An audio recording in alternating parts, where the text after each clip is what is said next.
لە ساڵی 2016 دەستگای تەندروستی پێشمەرگە ملیۆنێک و 213,000 نەخۆشی بینیوە. لە 6 مانگی یەکەمی ساڵی 2017دا ئەو ژماری ئەو نەخۆشانی کە ڕویان کردوتە نەخۆشخانەکانی دەستگای تەندروستی پێشمەرگە نزیکەی 9 ملیۆن نەخۆشەواتە نزیکەی 500,000 نەخۆش تاکو ئێستا نزیکەی 1012 بریندار لە جەنگی دژی داعش بە لیژنەی باڵا لە وەزارەتی پێشمەرگە و ئێمە پێکهێنراوە نردومانەتە دەرەوە بۆ چارەسەرکردن ژمارەیەک بریندار ماوە کۆمەڵێک لە وڵاتانی هاوپەیمانان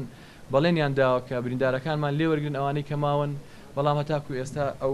بریندارانەی کە ماون جوابەکانی لە وڵاتانی هاوپەیمان و نەهاتۆ تەنها چاوەڕێی ئەوان دەکەین تەنها لە 6 مانگی یەکەمی ساڵی 2017 دەرچوونی تیمەکانمان بۆ بەرەکانی جەنگ 277 جار بووە 2000 کەس لە کەمەندامان تاکو ئێستا سەردانی لیژنەکانیان کردووە